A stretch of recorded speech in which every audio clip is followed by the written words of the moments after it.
A'udzubillahi minasyaitonirrajim.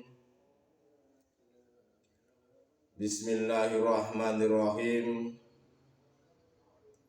Assalamualaikum warahmatullahi wabarakatuh. Alhamdulillahirabbil alamin. Hamdan syakirin, hamdan naimin, hamdan yafin yamahu wa yukafi'u mazidah. Ya Rabbana lakal hamdu kama yanbaghi li jalali. Asyhadu an la ilaha illallah wa asyhadu anna Muhammadan abduhu wa rasuluh. Allahumma sholli wa sallim wa barik alaihi wa ala alihi wa sahbihi ajmain. Rabbi shrah li sadri wa yassir li amri wahlul 'uqdatam min lisani yafqahu qawli. Sadaqallahul azim. Amma ba'd. Alhamdulillah, pada kesempatan kali ini kita masih diberikan kesempatan bertemu. Walaupun pertemuan ini hanya lewat virtual, semoga hal ini tidak menjadikan suatu halangan ataupun hambatan yang berarti. Dan semoga kita semuanya selalu dilimpahkan rahmat serta taufik serta hidayah dari Tuhan yang Maha Kuasa.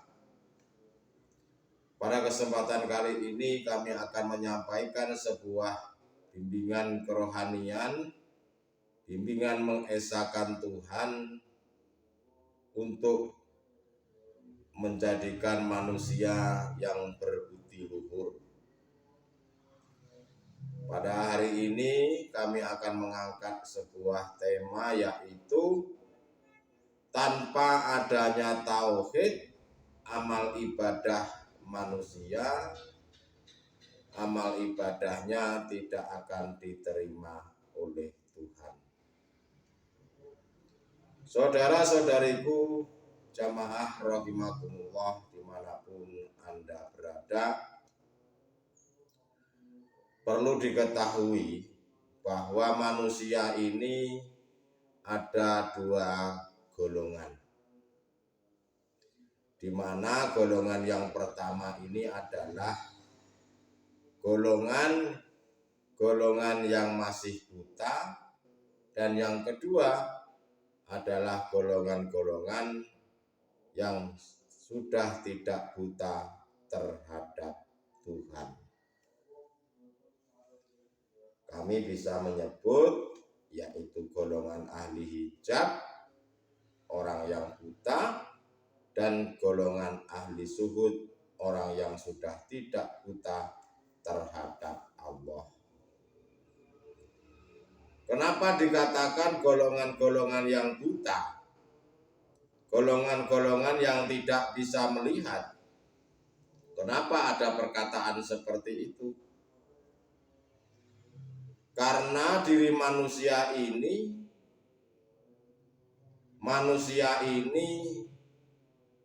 masih buta atau masih samar terhadap Tuhan.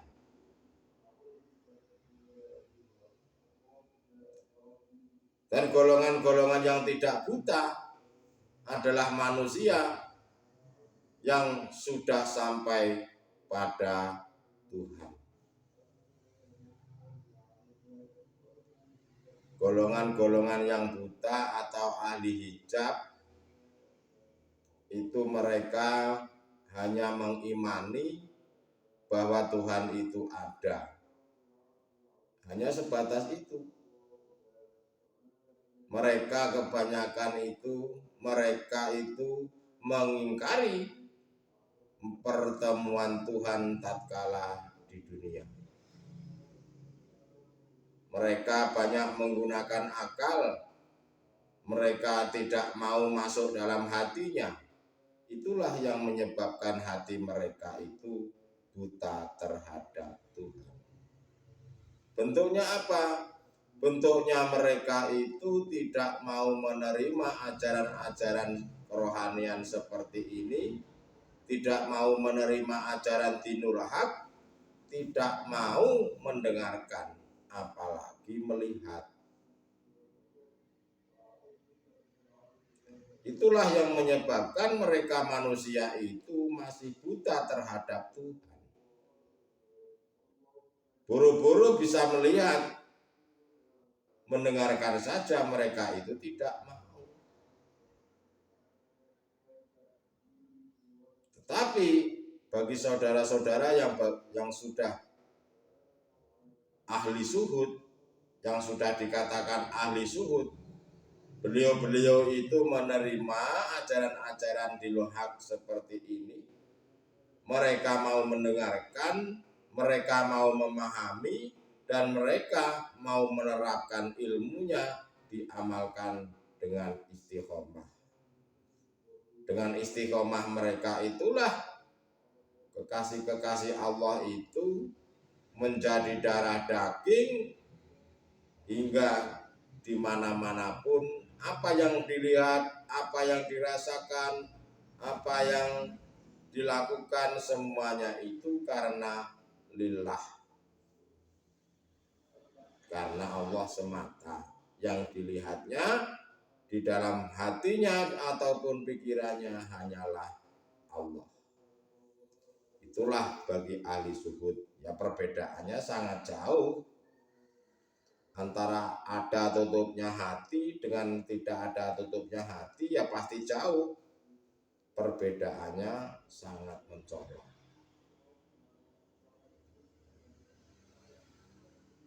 Tanpa adanya tauhid, amal ibadah kita manusia ini sesungguhnya tidak akan diterima oleh Tuhan.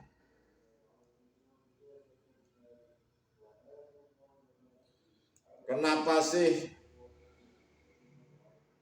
kebanyakan manusia ini masih buta terhadap Tuhan? Tidak mau melihat Allah yang sebenar-benarnya. Siapa yang memiliki nama Allah ini siapa? Siapa yang memiliki nama Sang Dumadi ini siapa? Dan lain-lain sebagainya itu. Mereka tidak peduli. Kenapa terjadi demikian? Ya karena manusia ini hatinya, walaupun matanya ini melihat, mata ainul basariyah hanya ini melihat, tapi ainul basirohnya ini loh masih ditutup hatinya. Dengan apa tertutup hati ini? Dengan syahwatun dunia, dengan mencintai anak, suami, istri, dengan mencintai harta benda, dengan mencintai pangkat dan jabatan, dengan mencintai jasa jasmania ini, permainan, kalau di dalam organisasi hanya pencaknya saja, itu syahwatun dunia. Itulah yang menyebabkan tutupnya hati ini buta terhadap Allah. Yang bisa saya katakan, itulah golongan-golongan yang buta, yang disebut ahli hijab.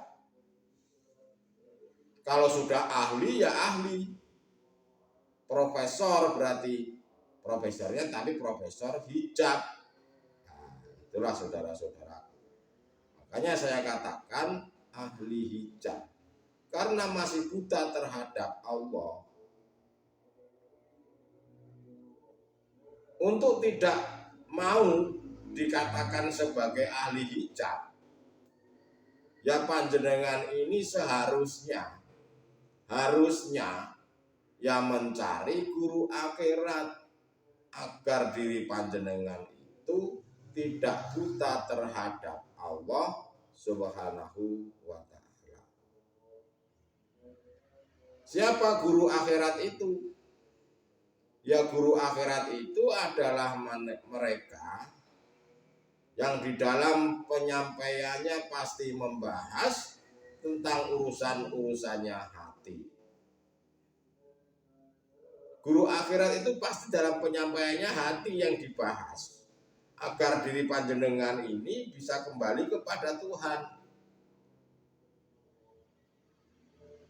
Guru akhirat itu dimanapun berada, dalam kondisi apapun, setiap ketemu makhluk, yang penting makhluk itu diajak bicara, bisa diajak ngomong. Pasti mereka itu ingin mengarahkan hati manusia itu gimana caranya bisa kembali kepada Tuhan. Kalamnya selalu berucap, bagaimana engkau ini bisa kembali kepada Tuhan. Karena apa yang diucapkan itu tergantung isi hati. Tetapi kalau bagi ahli hijab, bagaimana yang dikatakan? Yang dikatakan yang tentang urusan-urusan dunia ini.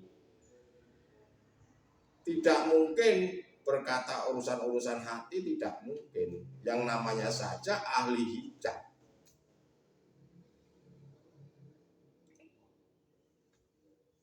Itulah perbedaan antara ahli hijab dengan ahli suhud.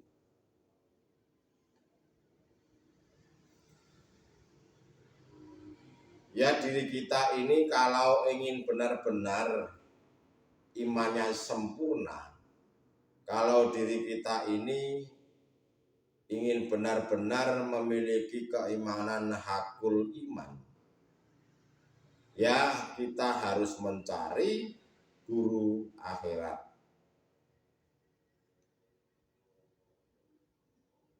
Saudara-saudariku jamaah rahimakumullah dimanapun Anda berada. Guru akhirat, guru dunia itu seperti apa sih ciri-cirinya ahli hijab itu?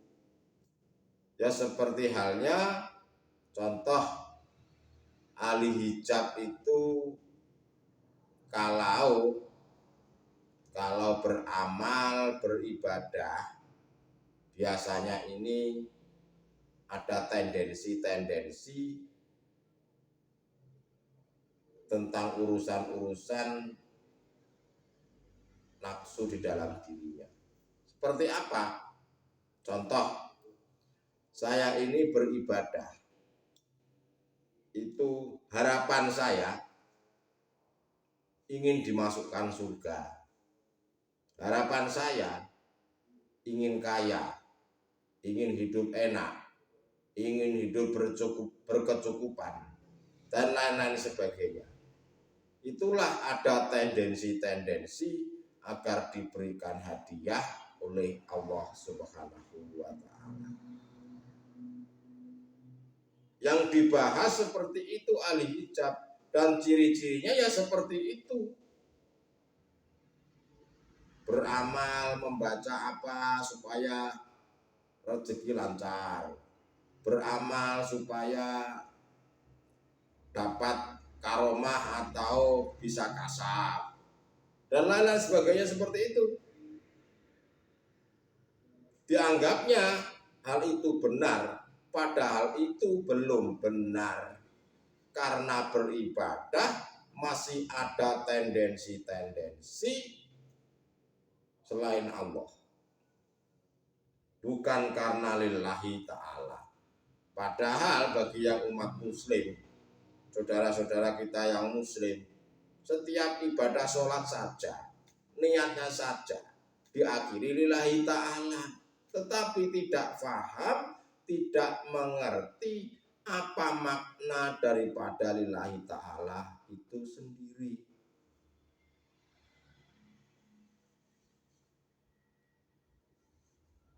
Nah, itulah saudara-saudaraku golongan-golongan ahli hijab. Milikilah tauhid yang sebenar-benarnya.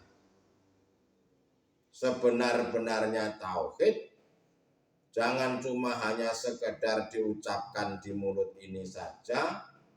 Jangan hanya sekedar diucapkan saya itu percaya adanya Tuhan.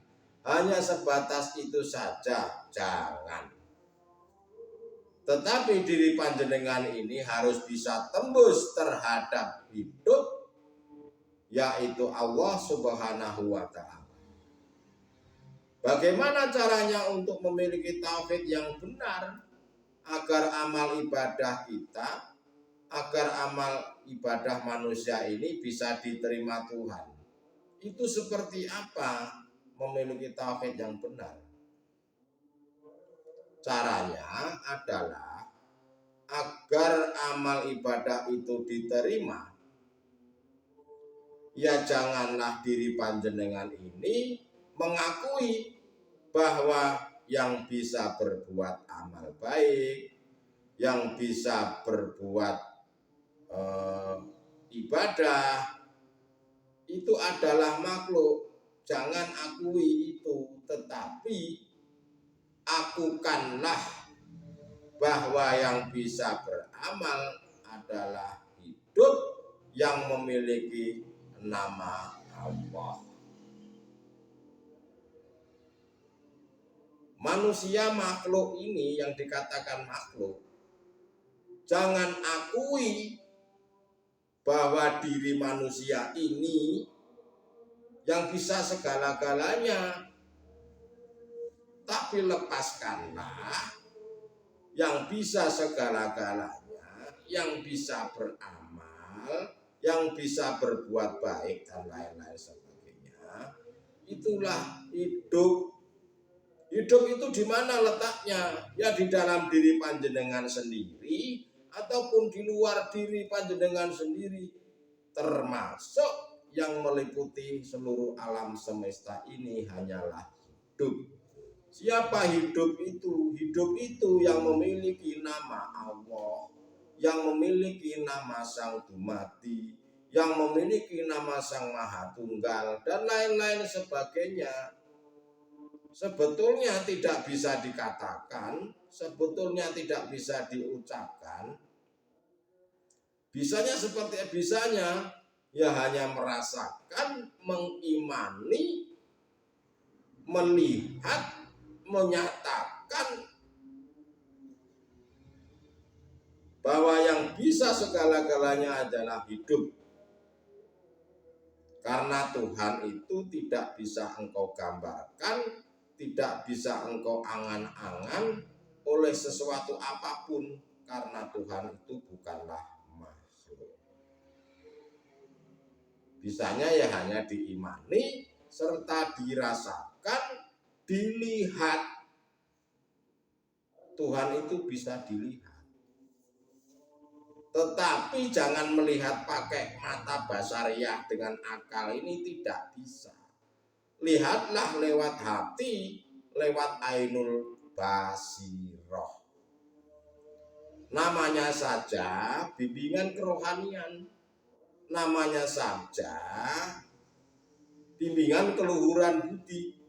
Jangan gunakan akalmu, tapi gunakan hatimu untuk bisa tembus terhadap alladzi, tembus terhadap hidup yang memiliki nama Allah Subhanahu wa Ta'ala. Saudara-saudariku jamaah rahimakumullah dimanapun Anda berada, jika panjenengan ini mengaku-ngaku,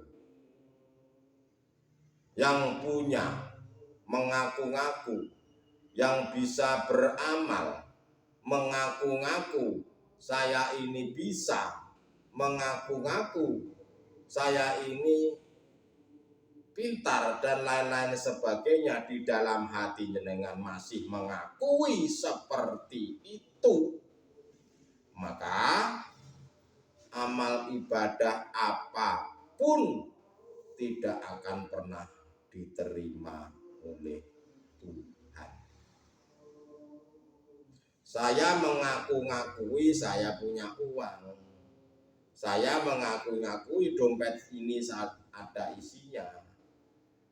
Kalau dompet itu ada uangnya, kalau dompet itu ada isinya, ya dihitung. Itulah nanti dihisab setelah kematian jasad. Jika hal itu diakukan kepada Allah, yang bisa berbuat hanyalah Allah, yang bisa melakukan seperti amal begini hanya Allah yang menggerakkan, dan lain sebagainya itu. Semuanya karena Allah, karena lillah. Kalau Allah yang melakukan, dompet ini kan kosong. Lalu apanya yang dihitung? Wong dompetnya kosong. Nah, itulah gambaran setelah kematian jasad jasmaniah ini. Ruh kita ini laksana kalbarki, sret, seperti kilat menyambar yang melewati sirotol mustaqim, jalan yang lurus, yaitu yang dikatakan di bahasa syariat adalah surga. Jika panjenengan ini beramal, beribadah, berbuat baik, ataupun berbuat jahat sekalipun, jika mengaku-ngaku belum bisa bertajali pada Allah, maka amal ibadah apapun itu tidak akan pernah diterima oleh Tuhan. Dalam belajar tauhid itu ada mengenal yang namanya tauhid la ilaha illallah. Kebanyakan saudara-saudara kita, kebanyakan umat manusia khususnya yang muslim, mengenal tauhid itu hanya la ilaha illallah. Diucap di mulut saja. Tidak mengerti, tidak memahami makna daripada isinya la ilaha illallah. Di situ seharusnya ada menafikan serta menetapkan ilallahnya. Tidak ada yang ada sebenarnya yang ada hanyalah Allah. Tetapi kenapa di hati panjenengan yang ada itu selain Allah? Nah, berarti kita ini belum bisa menafikan, belum bisa mengisbatkan. Hanya diucap di mulut la ilaha illallah, la ilaha illallah, sampai jedir mulut ini, sampai bengkak mulut ini berkata, tidak akan bisa tembus di dalam hidup kalau panjenengan itu hanya mengimani sebatas itu. Itu tauhid la ilaha illallah itu hanya zikir jahri, zikir yang hanya diucapkan di mulut, seolah-olah apa yang dilakukan panjenengan ini sudah benar. Apa yang dilakukan banyak manusia, khususnya umat muslim, la ilaha illallah, la ilaha illallah, hanya di mulut saja. Dianggapnya itu sudah benar, sudah bisa tembus terhadap alati, terhadap hidup. Tidak akan bisa tembus. Tetapi tingkatkanlah. Mereka hanya mengimani, tetapi tidak bisa melihat Allah, tidak bisa bertemu terhadap Allah. Ya karena tauhidnya masih duduk di situ, masih di nurul iman, masih di cahaya iman. Nah, tingkatkan la ilaha illallah menjadi la ilaha illallah. Huwa itu jauh, dia. Berarti hanya dia, sebatas dia. Dia siapa? Katanya dia Allah. Dia ada, adanya Allah. Masih mengimani situ, belum ketemu. Nah, kalau panjenengan sudah menemukan guru akhirat, pasti akan dituntun, dibimbingnya sampai dengan bertemu, sampai dengan melihat, sampai dengan menyatakan. Tingkatkan lagi tauhidnya menjadi la ilaha illa anta wa ana. Seperti disampaikan dalam suatu ayat, Al-Qur'anul Karim di surat At-Toha ayat 14. Innani ana Allahu la ilaha illa ana fa'budun wa aqimi sholata li dzikri. Di situ mengatakan aku ini Allah, tidak ada Tuhan selain aku. Maka ingatlah aku di dalam engkau beribadah. Nah, di situ tauhid puncak letaknya di situ. Panjenengan harus memahami, harus berani mengatakan seperti itu di dalam hati. Kalau panjenengan tidak berani mengatakan seperti itu, nanti dianggapnya kafir, dianggapnya sindik, panjenengan tidak akan bisa tembus sampai kapanpun.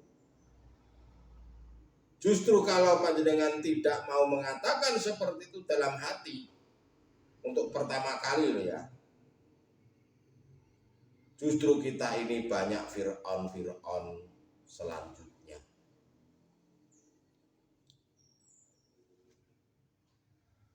Yang bisa menggerakkan, yang bisa mengucapkan, yang berkehendak di otak kita ini, yang bisa menumbuhkan rambut ini, mendengarkan telinga ini, sebetulnya hanya hidup itu.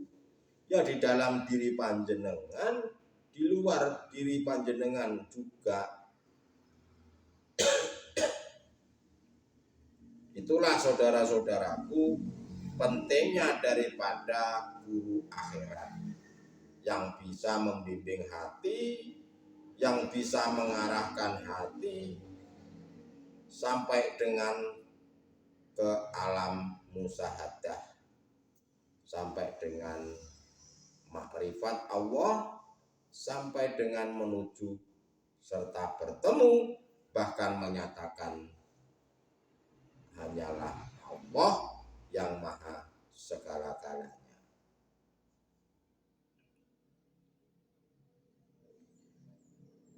Jika panjenengan ini belum bisa makrifat, maka amal apapun tidak akan pernah diterima. Kembalilah kepada Tuhan sebelum diri panjenengan ini meninggal dunia, agar bisa selamat dunia dan akhirat. Selamat dunia itu seperti apa? Selamat dunia itu mengalami ketenangan jiwa, walaupun panjenengan ini dalam kondisi atau situasi apapun, itu sudah tidak ada merasakan kegelisahan atau kekhawatiran. Itu surga dunia. Lebih-lebih nanti kita mati setelah kematian jasad jasmania ini akan mengalami ketenangan seperti halnya kita tidur dalam kemanten baru.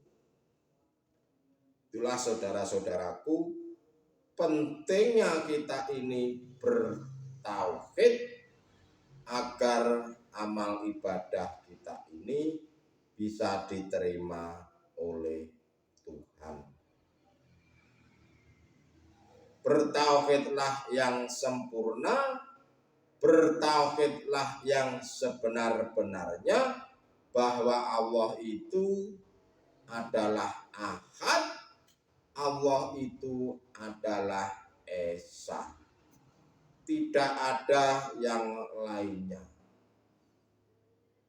Janganlah Anda ini menganggap hidup, janganlah Anda menganggap ini bisa. Tetapi yang hidup dan yang bisa segala-galanya hanyalah mutlak Allah Subhanahu wa ta'ala. Itulah saudara-saudaraku, sedikit, semoga bermanfaat. Semoga apa yang kami sampaikan menjadikan sebuah ilmu yang benar-benar bermanfaat.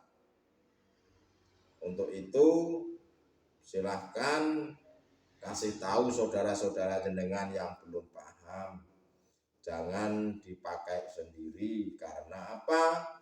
Karena keselamatan itu, berbagi itu adalah sebagian dari iman. Untuk itu saudara-saudaraku, cukup sekian apa yang kami sampaikan.